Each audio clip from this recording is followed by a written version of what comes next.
Texans. So it kind of worked better than when you first initially saw what was going on. So obviously the Cardinals had everything in place today. They knew they had a deal set up with the Texans. It was a matter of time. I think Jarecki even announced that a couple of days ago. Okay. And it happened. So they had it all lined up. And they finally had a taker for the New York Giants. And the Giants were just going to offer a 7th-round pick. And the Cardinals said, fine. Texans, this is what we're going to do. We're going to give you an offensive lineman and that 7th-round pick. Do you want it? Boom. We want. Okay. There it was. It was flipped out. Okay. So, Cardinal fans, as we break from this part of the show with the crazy news, 3 trades, Cardinals have been active all over the place, and it's not expected this. They're trying to win now. It's really a year or 2 away. So just put that all in perspective. And if you're a fan that doesn't really like what's happening, or if you're a fan that's laughing at the Cardinals, let's take it from Pat Tillman from the old Sun Devil days when he wants to just give you the bird walking off the field. Like, yeah, whatever, dude. Patty, Tilly himself. All right. Other news around sports, top stories first. The second one we're going to go into is what's going on in Anaheim with the Angels, Los Angeles Angels in baseball, folks. If you have not heard, this was the best story in baseball all summer long was Ohtani. And he is hurt again. He's hurt again. And we've heard this over and over again about what? Can his body hold up? Can Ohtani's body hold up from all the pitching every 6 days and obviously hitting the ball? That's a lot of wear and tear. A UCL tear. Surgery's coming. Guy was an MVP. Probably will still end up an MVP. Maybe gets enough votes with about 5-6 weeks to go in baseball. But the contract of Ohtani. Let's talk about Ohtani and his contract. Remember, everybody's talking about the next $500,000 guy. Could he be the next billionaire contract? Warning bells should be scaring teams off right now. All the teams that were looking at maybe going after him, does this open the door for you, or does this now close doors? Does this open doors for teams that meant, hey, wait a minute, maybe now we can jump in, offer Ohtani a contract that, hey, we couldn't afford the $500,000 one or the $500 million one. Just get this right. $500 million is what Ohtani was probably going to make, from what everybody was saying. This injury is big. It's not only because it's this year in his contract year, it's because he's also been injured in the past. So there's a history of injuries. Can he sustain a long-term career under a big long-term contract with all that money without breaking down and sticking a team with a contract that some teams are stuck with right now? As a matter of fact, the Angels have one in Mike Trout and Rodon. The Angels are just stuck with some big dollar contracts, and now the chances of keeping Ohtani may have increased for the Angels. May have increased because now the price gets lower and maybe he sticks around. There's a lot of doors open now. I see this as opportunity for a lot of teams that can get a better price now or get a price thrown in there for Ohtani to come to their town, their city. But he's not going to pitch. It's his arm. He's not going to be the two-way player. So all your Babe Ruth stuff may have just ended with that injury with Ohtani. Big news, folks. This is big news. And it was going to be one of the biggest offseason news in baseball. And now it still is, but now it opens up doors. Ohtani is half the man he was yesterday, folks. He's not at least half the baseball player because of the UCL tear. Tommy John surgery is expected. How long does he keep him out? If it's, even just suiting up and hitting a baseball. Suddenly, whatever suitors lined up for Ohtani may just bounce out. And that includes the big market teams. Because maybe they don't want to put the money in and get tied in. I'm sure the Mets and Yankees would love it. Maybe it's more affordable now for those teams that have big contracts on their roster. Ohtani obviously came back well from his previous Tommy John surgery. Again, what kind of pitcher he's going to be? This is a lot of questions, folks. But how about two others who had surgery? Syndergaard, Luis Severino, who all came back. Really hasn't gone well for those guys.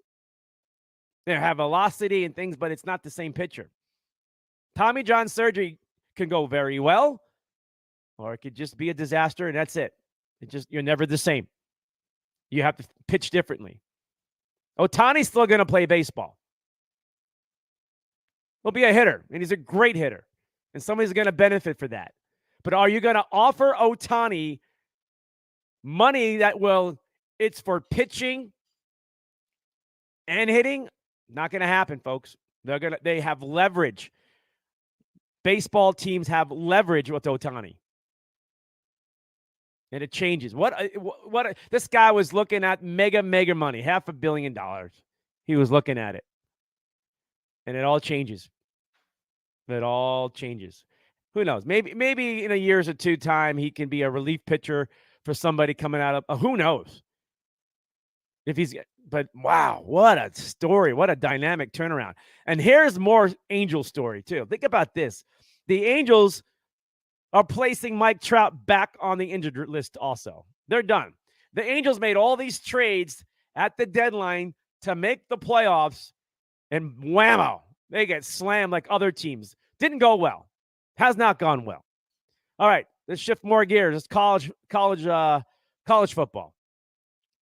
The college football fan is now looking at the mega big conferences that have teams spread across the country, East Coast to West Coast. It's not like some regional area anymore. So as a fan, a college fan, it's going to cost you more. It's going to cost you more. Yes, the fans are going to have to spend more money flying, hotels, distance, whatever it may be. It's a different dynamic. I'm sure those loyalty fans will be there. I'm sure some fans who are living in different states will show up. But the fact that the country is spread out with all these conferences, with all these teams in all over the place, the map is crazy. The college fan who's going to follow their team maybe doesn't make a trip or two that they would do in their regional area. And this is all going to come down big time, not just this year, but in 2024 when the Pac-12 teams just are gone and gone into other conferences. And that means the West Coast and the Southwest teams from the Pac-12, like the Arizona State, Colorado's, the Utahs, right? UCLA, right? USC. Those schools are going to have to go to the West, and those schools are going to have to go to the East when they play each other in those conferences that they're in. Big stuff going on. If you haven't seen it yet, this is Associated Press preseason top 25. Georgia number 1, Michigan 2, but Michigan having problems with their head coach being suspended, Harbaugh. This is some basic stuff, but if you're looking in there, nothing major. I mean, just throwing it on the screen for you. There's some hope out there for Florida State this year, but if you're looking at it all, I'm looking at Texas. Is Manning actually going to start? He's having a great camp for Texas, the Longhorns, but they say he's not going to start, but we'll see what happens. But I'm keeping my eye on Texas itself. But there you have it, folks. That's the college preseason polls right there as we head out. And speaking of college football, we're a week away from the first game, a little over a week away. This is crazy. College football coaches on the hot seat. Oklahoma, Brent Venable. He's after taking over, things haven't gone well for OU. Steve Sarkisian, Texas. This is his year. He's got his quarterback. Maybe Manning, the nephew of Peyton Manning, can save his job. Billy Napier, Florida Gators has not gone well. Big year for the Gators to see if they can save his job. And Jumbo Fisher, Texas A&M. We thought everything was going to go well there, and things have not. It's kind of just stalled or went backwards. So big-time schools maybe looking for another coach by the end of the college football season. We'll have to keep these are the initial preseason hot seats, but those things can change real quick. Hey, let's get a lot of love to what went on in Tucson, Arizona. Tucson, Arizona, a high school down there in Tucson. There was a tornado, everything with the hurricane that was going through, good old Hillary, but turned into a tropical storm. But prior to that, the state of Arizona gets their monsoons. And sometimes it can be very dangerous and very deadly. This monsoon that was a week prior to the hurricane out west, tropical storm, they had a monsoon a week earlier that had a tornado. It was so bad, it tore apart Tucson High School in Tucson, Arizona. Here is their football field. Big old rug, right? The new turf that they have. All these high schools get these new turf where it's not grass anymore. Even the professional teams get it, college teams, right? Looks great, good stuff, right? The tornado even lifted the turf, crumbled it, wrinkled it, right? Flooding everywhere, trees down. And they rallied around. The community down in Tucson rallied around to help this high school out. I think it's a great story. Another community story that we need to talk about more and give applause to. But look at that photograph. That's well, and they got a high school game coming up in about tomorrow night maybe, or in about a week here, right? High school football starts in August, right? So yeah, I think it may be some schools may be starting tonight, and definitely next weekend is September. September 1st is next Friday. So here we go. Football season has arrived itself. All right, speaking of stadiums and turf and all that stuff, the national media went out and did a little polling, voting on the best stadiums in the NFL. Here it is. U.S. Bank Stadium, Minnesota Stadium, the Rams Stadium. I don't agree with SoFi Stadium being number 2. I do not. I'll tell you in a second. Lambeau, yeah. I've been to, let's see, there's 10 of them here. I've been to 7 of these stadiums, so I know and understand it very well. Dallas Stadium, tremendous. Great location, just fantastic. That needs to be higher, actually. It's better than SoFi. I don't know how SoFi got up there. I don't know if it's a media thing doing something there. Don't get it. The stadium in Seattle has always been special. Great location. I'm okay with that at number 5. I don't care what order it, and I just do a top 5, right? Let's see who else is in the Arrowhead Stadium. The upgrades in Arrowhead and things like that, and I guess location-wise. But I just heard it just same old Arrowhead in a lot of ways too. So I'm sure I'm sure there's other stadiums that the Cardinals Stadium is not even there. State Farm Stadium, and I think it's a great stadium. I think it's a great location. Great access, but inside the stadium is what they're talking about. What is inside the stadium? I think the Cardinals have a good one. So I really don't understand what favoritism these media people are going for. The Raiders Allegiant Stadium itself, beautiful, fantastic. I can see that. Great stadium. The one in Atlanta, Mercedes-Benz Stadium, unbelievable. I haven't been there. But from what everybody's told me, that it's just it actually changed how indoor stadiums are being built. But the media, again, I mean, you think about the media, all they care about is food, access up and down the elevator, their parking situation. So if their parking situation is not good, they're losing points. So the media wants great parking. They want all their food nonstop all day long. They want access to the locker room. They want convenience that way. And a lot of teams do a pretty good job of that. If they're basing it off of that, I think that's not fair There's a lot of teams. But when you're looking at overall stadium, if you want to say stadium, SoFi Stadium is a joke. I call it the canopy stadium. It's got just a big glass canopy that covers it as a roof. It's not closed in. It's not a dome. It's a canopy. And when that sun's out in the warm sunshine of Southern California, it gets warm in there, especially September and October in LA. No doubt.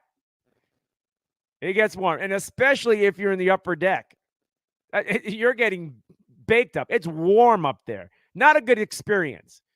So if the media is trying to base it off of their experience, I'm not listening to them because it's their convenience they're looking at. I don't get that. But let's see who else is in there. Last two teams are the Denver Broncos and the Steelers Stadium in Pittsburgh itself. Okay. There's a lot of amazing stadiums. Minnesota's number one. They seem to be in love with that. There's a lot of amazing stadiums in the NFL. They really are. So to just throw a top 10 out there, they're nitpicking here. But I'm not buying in the SoFi way. And it's a disaster getting out. When that game is over, this is the truth, folks. So if you're like in the club level, you pay top dollars for club level seats, right? You got to go up an escalator, cut across, and it's not like an easy cut across. You got to zigzag, and some of the walking room is like minimized where you're like bumping. It's like squeezes you in like in a can. And then you got to go down the escalators to get out. Why is it so inconvenient? It's crazy. That alone, you spend billions of dollars for that. And I've talked about this before. And that's what the fans get. Unbelievable. SoFi, it's not a dump. Not a dump. It's just the way they designed it and the fan experience. And it just, there's some things there that just does not make sense. Maybe they saw it differently in a financial way. But, man, getting out of there, and then you got to get into the parking lot, and then you got to drive off when you're in the middle of Inglewood. There's no freeway nearby. It's all side streets. You're parking in their parking lot, or you're parking on somebody's front lawn somewhere in the neighborhood. And hopefully your car is okay by the time you get out. And it's like 2 hours to get out of there. Trust me, I've been through it. I think some of your fans have been through it too. All right, let's move on from this topic here. All right, more news around the NFL. Nick Bosa still has yet to come back to camp. This guy is the biggest part of the 49ers defense. Without his pass rush, where are they going to be? He needs about 3 weeks to get ready. Can he just jump in? They probably will if he signs the contract, but is he game ready? He hasn't had any reps. He hasn't played any preseason game. There's just one more to go. Can they sign him today or tomorrow and try to see if they can get him out there and get some reps on the field for a preseason game? If not, it's just going to be maybe between now and week 1 against the Pittsburgh Steelers in Pittsburgh. If you don't have Nick Bosa, folks, I don't think it's going to go well for the 49ers in week 1. For one, it's going to be a tough game with Nick Bosa. The Niners need to make a move here real fast. And Bosa's going to hold out. And this could drag on a little longer. And if you've been watching what's going on with the Steelers, their first team unit defensively and offensively has just been wrecking everybody in their 3 preseason game. Even tonight, even their second and third team units are wrecking their other teams' second and third string. They're loaded and deep. The Niners better be ready for Pittsburgh. I'm sure they're going to be the best as they can be, but without Nick Bosa, don't know what they can do to create some more pressure on a Steeler offense that looks like it's ready to go and explode in 2023 football season itself. So Bosa, let's see if you're there. All right, a lot of talk and chatter about these young quarterbacks, folks, and I'm not impressed. The Quentin Richardson story at Indianapolis is a joke. Tonight he's playing again, and the only thing he can do is run. This guy is designed to be Lamar Jackson in Indianapolis as the Colts quarterback. That's what he's going to do. The rookie quarterback out of Florida that was drafted way too high struggles. He's struggling throwing the football. He's struggling. And another quarterback that went pretty high in the draft is this guy, C.J. Stroud. And he's struggling with the Texans. There's going to be a lot of growing pains. And are we watching and seeing something happening with other previous quarterbacks? All the hype, big dollar, first-round draft pick quarterbacks that have never panned out. Historically speaking, top 5, top 8 quarterbacks in the NFL struggle or don't become the superstar that everybody has projected them to be. Maybe a couple here and there. Let's see what happens with Stroud, but it's the news coming out is he needs a lot more work. One work being done in New York with the Jets is this guy, Aaron Rodgers, and he said he'd like to be able to play a few more good years here and then hand it off right back off to Zach Wilson and let him go for the next 15. And you know darn well that Aaron Rodgers is definitely mentoring Zach Wilson, which is a perfect combination. Zach needed it. Zach has been thrilled, and Zach is starting to have some characteristics that Aaron Rodgers has. Not going to be Aaron Rodgers, but the way he's seeing things, the way he moves in the pocket. He's learning a lot. Aaron is in his ear. Best thing for the Jets is for Aaron Rodgers to be there for 2 years, maybe 3, depending on how it is. He's 39 years old, Aaron Rodgers, but there's no doubt the Jets are set at quarterback because I got a lot of confidence that Zach Wilson will get better. He had a great rookie year. Didn't go well the last couple of seasons for this guy, or last season itself. But Rodgers is there, and the Jets are going to be fine. More Jet news. One story that I can't figure out, but I can understand why Corey Davis wants to retire. The longtime wide receiver from the Tennessee Titans had a really nice season with the Jets, even though the Jets really had no quarterback going well last year for them. But now that the Jets have Aaron Rodgers and they're loaded up really well, they got a young talent. The Jets look like a team ready to take over the AFC East and make a long run in the playoffs with Aaron Rodgers. And Corey Davis says, I don't want to do this anymore. My mind, my body says I'm done. And you think, wow, man, you got one more year maybe to kind of get to a Super Bowl, dude. Why did that sink in? Maybe it did. Maybe he saw that. Maybe as an athlete, Corey Davis was like, man, this team is ready to make a big move this year. I'm going to hang in there, but something's telling me I don't want it anymore. So he checked out. Corey Davis is checked out. Keep an eye on him. If the Jets have injuries at wide receiver and Corey is there, he knows the system. And maybe he just misses it by week 5 and the Jets need a receiver. So I don't think it's a dead issue for Corey Davis, but I just don't know how much he weighed in on the fact that the Jets may give him his best chance in a long time to get to a Super Bowl because the Jets are close. They're close. And we'll see what happens during the regular season into the playoffs. All right. NFL news with running backs, salaries. All right, the rookie Robinson gets $13.7 million as a rookie, but guys like Gibbs and Henry and Josh Jacobs and who else are we talking about here? Saquon Barkley and Pollard from Dallas. Right, these guys are all making like $10 million or less, and these guys are studs. But it's not bad. It's a pretty good contract. $10 million, $12 million, $13 million. I'm not quite sure if the running backs are feeling excluded from this, but that's pretty good. Now, if it's like 2-year deal, 3-year deal, and you want a long-term, I know you want security to it. But teams are doing something different. They are really doing dual running backs more than ever. They're trying to protect their best running back with a good backup tandem to give that running back who's going to carry the ball and get many touches and get banged around. We're watching the Steeler-Falcon game tonight on the NFL Network, and they were talking about Najee Harris, and the guy had the most touches last season in the NFL, and they want to make sure they can take care of his body because he's an awesome player. He is an awesome star player in the NFL, and he's young, and they want to make sure this guy can last a long time. So the Steelers went out and got more depth at running back And it looks like they're ready to go. And they got backups who are looking great. And that means guys like Najee Harris are not going to always be out there full time and wrecking their body. So now teams are saying, you know what?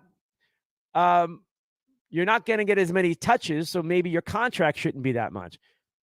And we're concerned about what? The workload and how many years you're going to get. So there's the battle between the running backs and what the NFL strategies are multiple good or great running backs on one team, a dual threat backfield. And a lot of teams have gone that way. And they've done it before in the past. It's been going on for a while, actually. And that's why those contracts have not been there around the NFL. Okay. That's your NFL news. Okay, I'm going to have a few more here. I'm going to get some comments coming in. John Turner says, give me his bank account, and I'll let you know how motivated to work on after I check my balance. John Casper in the house. Todd said, it's good to see the D-backs on Fox Network. Yes, the D-backs are now able to be seen on TV. Kenny Salinas in the house. Mary, Elizabeth, not laughing, but not happy. Not happy. Christine in the house down in Tucson. Stephen Harris, how you doing? Lisa from Iowa in the house. Paula in the house. Devin Cordova in the house. Good job, guys. Thank you for popping in. We'll get back to more Cardinal stuff here at the top of the show that I talked about. But let's get refocused about some of the things around basketball and some baseball, and then we'll flip it back, okay? I got a big story. Again, I talked about it last week about the Washington Commanders and their name. We'll talk about that in a minute. But Dwayne Wade was being called the greatest Miami Heat ever. And I agree. But is that a slap in the face of LeBron James when they play together? This is what's coming out of Miami. I agree. I think Dwayne Wade is and was the biggest part of that Miami Heat team, and especially when they had a couple, NBA runs. But Dwayne Wade also won without LeBron James. And he also got Shaquille O'Neal a title too. But story out of Miami, people are talking about over social media that, that LeBron, everybody loves LeBron in a lot of ways, but when they start comparing him to other greatness, man, it looks like LeBron can't get it. He's not going to win the Jordan battle. Now he's not even winning the Dwayne Wade battle. He's not even winning the Kobe Bryant battle. So good luck, LeBron. I think your legacy is starting to take a hit more and more. LeBron probably needs to win about 2 more titles in a row if he can do it to kind of resurface this. All right. Not so good news in the New York area of the Bronx. If you have a look check this out. The Yankees just went through a 9-game losing streak, which is unheard of in decades. 1982 was the last time they lost 9 games in a row. They won last night. They lost again today. So it's one of those seasons that go back to where the Yankees were displaced. But when you go back to 1982, this tells you how long it's been for the Yankees to have that kind of a horrible season and losing streak. Derek Jeter was 8 years old. Their manager was 9 years old. Gas prices were $1.28. Bo Jackson was drafted by the Yankees 1982. The Montreal Expos were existing and playing. The Thriller album, Michael Jackson, became a big hit in the fall of 1982, right? Michael Jordan was in college. Tampa Bay, Arizona Diamondbacks, Colorado, and the Miami Marlins were nowhere to be seen. They were not even existing.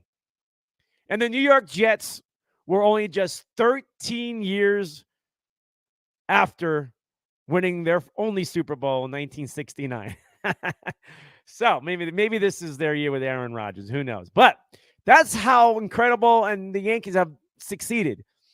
Now they are fighting for the first time since 1993, I believe, to have a winning season. They've had a losing season back in 1993 or 92. Doesn't matter. Okay, it's been well over 30 years, or it's like 30 years. Okay, where they haven't had a losing season. They're like 5 or 6 games below 500. And they got a lot of games. They got all of September. Maybe they can pull it off. That's what they're playing for now.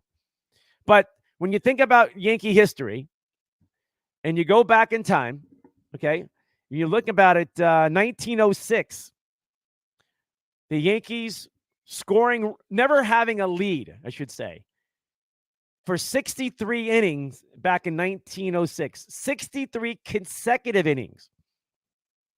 The year 2000, when they won a World Series, 62 consecutive innings without having a lead. Now we turn it to 2023 on the Yankees history, which is big history. This team finally broke the streak last night, but fell short of overtaking the 1906 Yankees. That's how bad it's been. It's been a horrible run for a well-paid roster of players to be basically in last place and just hoping to be a 500 team by the end of the year. All right. One more story here coming out. We'll go back to it again. Washington. Again, I still have yet to hear the story in the news, folks. Where is the media? Why doesn't anybody care about this story? But you know what? When the Commanders became the Commanders, it was all over the place. It was big politics. It was cancel this. Everything was going on. You had also other Native American groups upset that it's called the Redskins, and all this stuff was going on. But now, still haven't heard anything about it. Been well over a week. Ever since the Commanders of Washington had ownership, new ownership, it's been mentioned numerous times. The fan base, other people, even media people are saying, go back to the old name. Change it. But now they have bigger support. NAGA. Yeah, sounds like MAGA. But the Native Americans, the Native American Guardians Association is demanding, just like they were demanding to get rid of the name, but this different group, the Guardians, are demanding the return of the Washington Redskins. They want it. They're pushing for it. And I believe it's true. I believe it's the history of America, right? Yes, there's a storyline and territorial and things have been horrible in a lot of ways for the Native Americans. But to take them out of the social media and not talk about them. So when you see that logo of a Native American, keeps them out there. Keeps them relevant. And the Native American Guardians Association is demanding this because they want to be remaining relevant. And I agree with them. I've always agreed. And now a group is pushing hard, Native American group pushing hard for this. Let's see where it goes, but nobody's talking about it.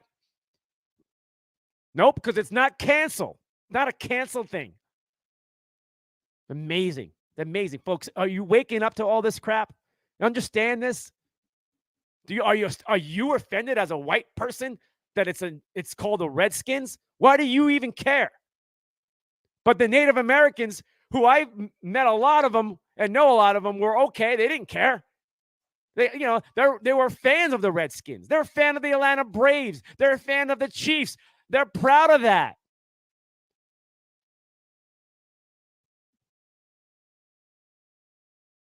Bring back the Redskins. Bring them back. Don't be worried about it.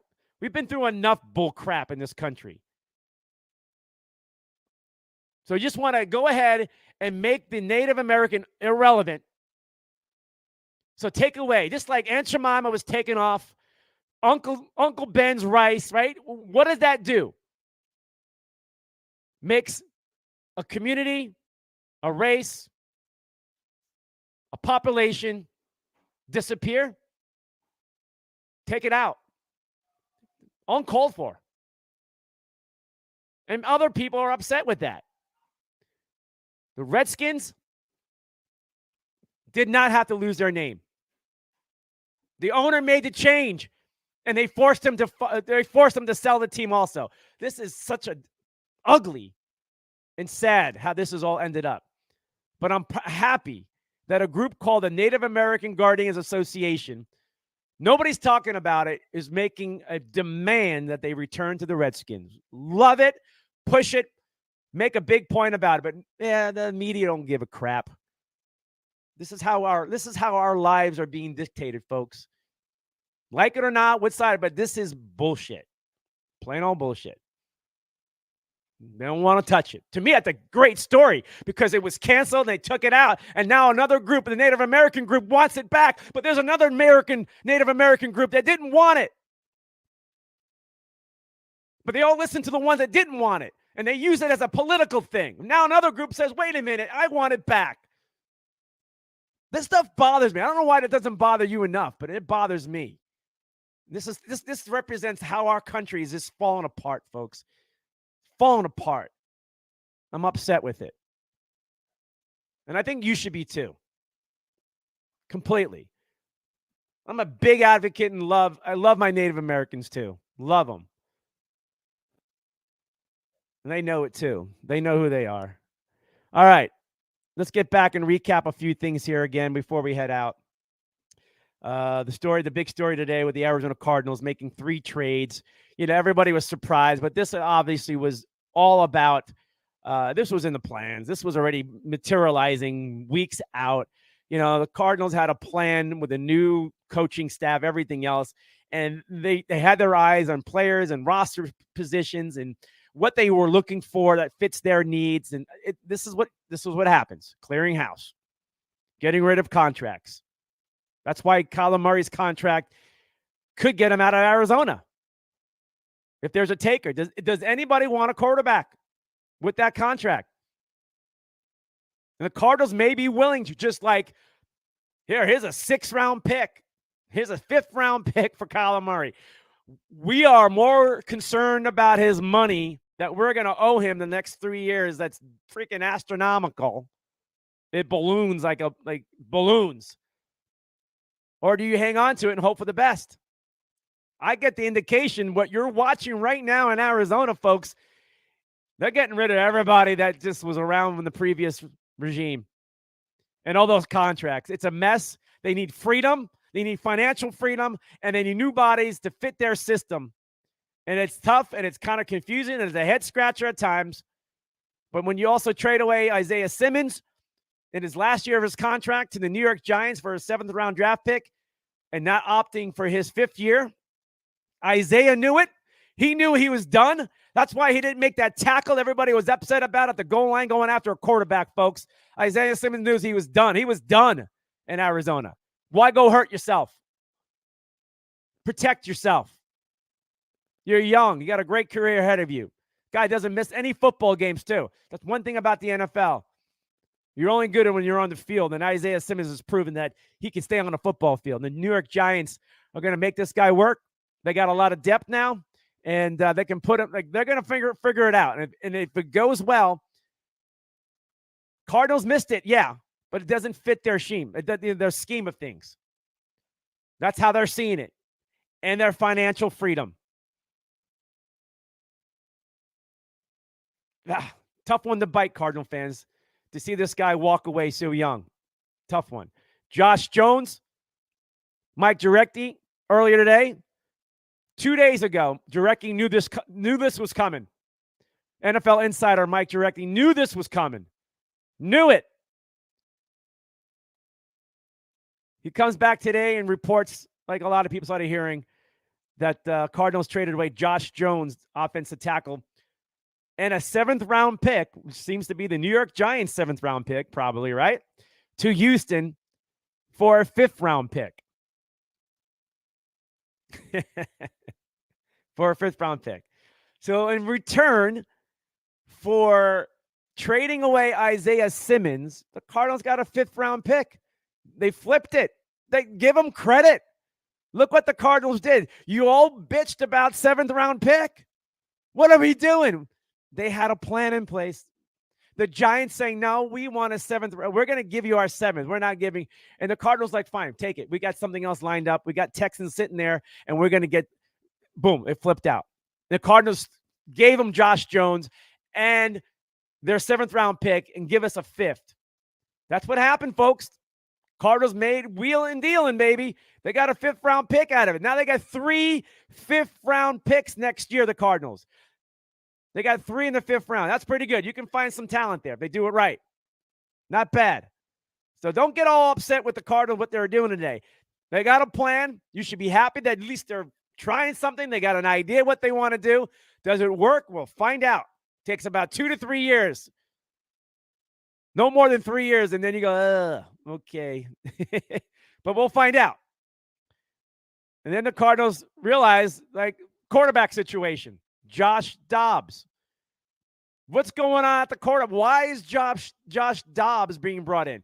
The journeyman quarterback out of Tennessee, the Volunteers.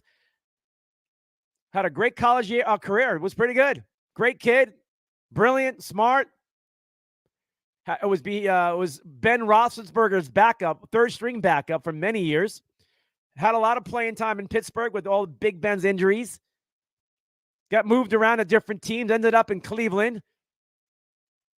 And the Cardinals said, hey, we need a quarterback. And they went out and got Josh Dobbs. Now what's going on at the quarterback position in Arizona? Not happy. Not satisfied. Needing depth. Concerned like they're going into the 2023 season. Is this an indicator that Kyler Murray will not make it back next season or this season with his injury and they're just going to play it out? Are they just basically saying, let's not play Kyler Murray because let's maybe like trade him because he may have more value that a lot of they don't get to see Kyler play and judge like, oh, this guy's not good anymore. The Cardinals are banking. Maybe Kyler Murray is on that ticket of a trade down the road. Or it's just that we're not going to push Kyler Murray because that's a big injury and he's got a big-time contract, and we got to figure this out. So we need depth at quarterback for this season because I don't think Kyler's coming back for this year. So the Cardinals needed to load up a little bit on depth on a 3rd-string quarterback, maybe a backup 2nd string. Is Colt McCoy in the making? Is he there? Is he going to get released? Is it over for Colt? Or is it somebody else? Looks like Tune, the rookie out of Houston, looks like more and more like getting a shot because there is something brewing at that quarterback spot that they had to bring somebody in. I think Kyler Murray injury has a lot to do with it in the depth chart. Stay tuned, folks. There's a lot. Cardinals are not done. And don't be shocked anymore. Okay? But they're figuring out who's staying and who's going. Just like any business. New management comes in, they evaluate, they keep what they believe is going to help and get rid of everybody else. It don't matter if you're a star or not. They have it all figured out. All right. One more story here, just so the Cardinal fans know. This is what Jarecki put out today. Cardinals have 12 draft picks, okay? And they have 3 in the 5th round now. This is this came out right before the Josh Dobbs the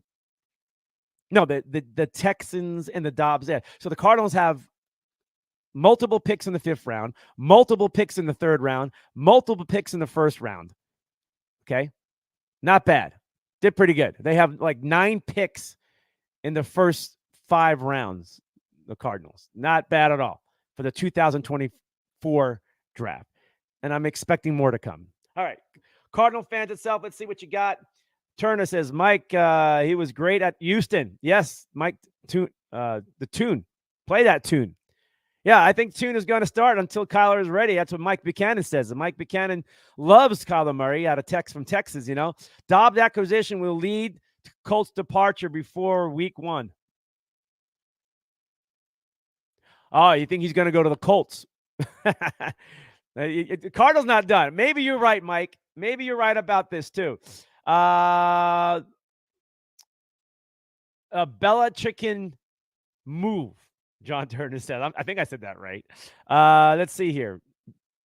Consuela, how you doing, Consuela? Bring back the Redskins, but the term Redskins is offensive, right? Well, talk to the Redskins fans that didn't want it and talk to the Native Americans that want it back, right? Mike Johnson in the house. Todd said, I was born in 1982. Now you're 41. Oh, wow. 41 years later. Let's see. Larry's day out in the house. Hey, Larry. Let's see who else is popping in. It's more common. Agreed. Mike Buchanan agrees. Okay, good. Elizabeth Fielder. Hey, Elizabeth. I think you had a birthday recently. I'm going to say happy birthday to you, even if it wasn't, but I believe you had a birthday. Elizabeth. All right. Yeah, Mike. Mike Buchanan, big Cardinal fan, loyal. He's from Dallas, Texas, but he's a Cardinal fan. There's a lot brewing. I don't think the Cardinals are done. This is a whole transition year, and we'll find out who else gets traded away. But I think the Cardinals are starting to feel out what they want to do. It's a big, big season to see what players for the Cardinals are going to stick around next year. This is like a preseason during the regular season, folks. Okay, got to hope guys stay healthy, don't get hurt, and ruin their careers, because the Cardinals have a plan in play. And then the offseason is going to be huge to get it right. And hopefully talent rises up from the guys from a year or two, a rookie from this year, a second-year player, whoever it is. This is going to be very interesting. Very interesting. Cardinals are going to really dive deep in this in the offseason. So the Cardinals, I say 2024, they're going to make a big push for something. But I'm going to give it to 2025 to where it's got to happen. So I'm going to give them what they did this offseason. I'm going to give them this regular season to kind of clean things up, get organized, put things in play, and build and finish strong, hopefully. And then hopefully hit home runs and a bunch of home runs in the offseason, and then come out strong in 2024 with a quarterback that they're happy and ready to run and win with. Is that Kyler Murray, or is it somebody else? The big thing about Kyler Murray is the contract. And what we're watching right now, this new regime, this new front office doesn't want that kind of money on their roster. They're trying to clear out. Now, if they're satisfied with Kyler, they haven't seen him. We don't know what he's going to look like when he gets back. That's a big question mark in a lot of ways. We expect him to be still good, but we don't know. We have to wait. But when you're talking them clearing money out and getting more freedom, and we've heard this story before about Kyler Murray's contract, that maybe they just don't want that in Arizona right now. And who will take him? All depends. All depends. There are teams that wouldn't mind having Kyler Murray, but they're going to have to take that contract. And Kyler Murray may do well somewhere else. Now, just keep an eye on these teams around the NFL, like Houston. If C.J. Stroud does not perform well and question marks flare up, Kyler Murray going back to Texas, right? The Colts, Richardson. Everybody's loving this guy. I watched him some tonight. They're trying to make him Lamar Jackson. If that happens, fantastic. Maybe they got something, but I don't see it. And Lamar Jackson is a better passer than this guy. There are going to be a lot of quarterback positions with these young quarterbacks that everybody's banking on that may not work out, even in Chicago. What goes on in Chicago, we're going to find out. There's a lot of teams. So the Cardinals may be in a position by the end of this season to be like, you know what? Who wants Kyler? Now, the Cardinals have draft picks, and they may have to give up a pretty good draft pick because of that contract that some teams just don't want to carry. But that's okay. The Cardinals, if they have a plan in play, I'm assuming this, but man, it has some windows here that it may happen. And if it doesn't, then just you got to hope and pray that Kyler Murray is close to what he was when he was healthy and slinging it and running around, and that the Cardinals have an offensive line that is beast mode to protect Kyler Murray. And maybe that's what they're trying to do too. But man, this is far from over in the desert with the Cardinals front office itself. All right, last comments before we're out of here, folks. You're welcome, Elizabeth. Yes, much love to you, and happy birthday. Let's see. Let's get back to some comments here. Mike says, I say Zaven Collins can't play edge rusher too. So it looks like they'll find out about Zaven Collins. He's definitely not an inside guy, but if he can play outside and maybe they got something there. Because the only thing I can believe is that Zaven Collins is trying to be morphed into Hassan Reddick, what they did in Philadelphia. Okay? Let's see here. Kyler isn't going anywhere unless he can't play under center. Just my opinion. That's true. And we're going to find out. And the Cardinals are going to find out. Immaturity. Kyler may be immature. Maybe he's going to grow up between now and then. Hopefully that happens too for Kyler. But, man, it's amazing how much Kyler Murray has gone through, and it's not over. It's not over. But he's got a lot of money, so I'm not feeling sorry for him either way. But Mike said he doesn't think Kyler's going anywhere. But if he can't play under center, which is a big deal because he's so small, the reason why he doesn't go under center is when the ball is snapped, there's the Great Wall of China, which I find out isn't really China's wall. They never built it. A great history lesson there. But that's what happens. The wall goes up, right? Wall goes up, ball snap, and Kyler's under center. It's hard to read defenses that quick. I mean, you can't see downfield. Can Kyler handle that? That's big, folks, for Kyler Murray. Jalen Hurts is taller than Kyler Murray. Remember that. Jalen Hurts is a better quarterback than Kyler Murray. Kyler has a lot to prove now. There's a question mark there.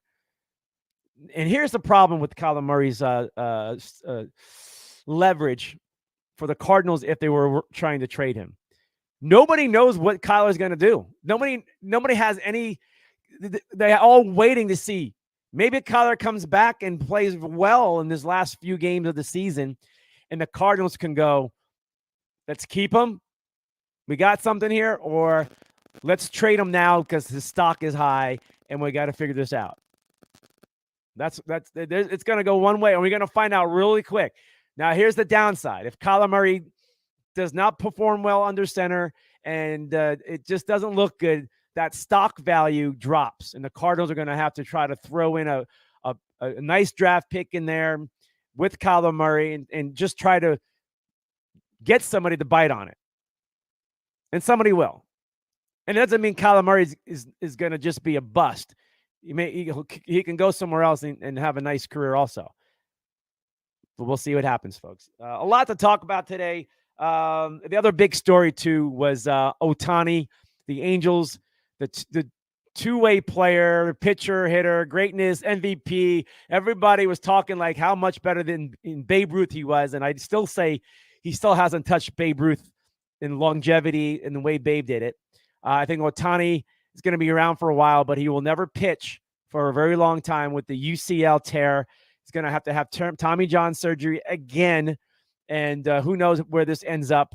It's a really sad story, but the Angels may be able to re-sign him now. But for Ohtani and his $500 million contract that people were saying was going to happen, not going to happen. Ohtani is now just a one-way player, a position player, maybe even a DH because he can't throw the ball. I mean, this is what his negotiation. What's his leverage going to be? It really, and teams are going to go, wait, you can't pitch, you won't be able to throw right away because you're going through Tommy John surgery. That's going to take months. So you're going to have to be a DH, and I'm not going to give you an 8-year contract worth $500 million. I'm not going to. Let's do 3 to 4 years. Maybe somebody throws a 5-year deal because you're going to get a great hitter out of it, and they're willing. But the money it's changed, and teams now can have a chance to get Ohtani at a lower price than what was going to be expected in the offseason, which means other teams can jump in now if they want to. They'll make money. Ohtani's a big draw, but you're not going to see him pitch. And maybe he never pitches again. Maybe, the one thing people keep forgetting about Ohtani, as they just fell in love with him more and they just raved about it, is, but people kept saying, the baseball people saying, can his body hold up with the pitching and everything else?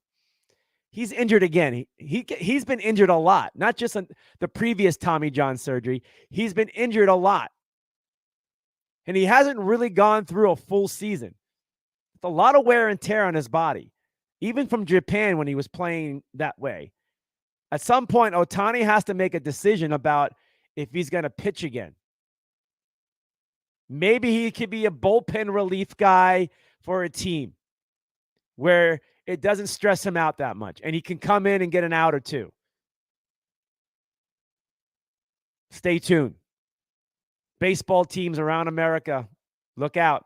You may have a shot at Ohtani, but not the guy you're going to see that you were witnessing this past 2023 season. He's done. He'll probably be back and hit maybe by the end of the season, or you may not see Ohtani until next season, and maybe in a different uniform. How quickly things changed with the Angels, who went for everything in the trade deadline to go for it with 1 year left. Ohtani, don't you think about the Angels? Coulda, should have traded Ohtani. Now it's a different ballgame. They could have traded Ohtani and gotten big time dollars. I mean, big time return. But they went for it. They gambled and they crapped out. Snake eye, baby. They're not. Ohtani may return, but they went for a playoff and a World Series this year, and they went after. And it's even with Ohtani, it's blown up on them. It's been a horrible run, and now the injury, and now Mike Trout's hurt again. He's done for the year. It's a disaster what they've done in Los Angeles with the Angels. It has not gone well. If I was the Angels, I would do what the Cardinals are doing in Arizona. Blow it up. Trade off your top talent. They're damaged goods, or just, who knows? Ohtani's gone. Trade away Mike Trout, folks. You might as well do it. He can't last the season. Who wants him? Who knows? Right? Rondon, goodbye. I mean, the Angels are going to be a different team. They got a lot of young talent coming up in the minor league. Time for them to reshift. Bye-bye, Ohtani from Anaheim. And good luck where he's going to go next. Ohtani was nice. It was a great year. But what a difference. What a difference is made already. Oof. All different now. His offseason is different. Okay, folks. One more time for Pat Tillman and the Cardinal fans of Arizona who are just laughing at the Arizona Cardinals. Take it for Pat Tillman. Give him the Cardinal bird, baby, because it's over. Right? Pat Tillman don't give a crap. Never did. He just played football. But with that being said, looking at Pat Tillman, I think he's flicking off a Cowboy fan in Sun Devil Stadium there. But let's just play the music and get on out of here, folks, because the show is over. We love you, Pat Tillman. Be wearing your jersey on Veterans Day. All right? I got you, man. Love you. Hanna Time. Cornelius Brad Hanna. Global Sports Broadcasting Network. Let's bring it, baby. It's out. We'll see you next week.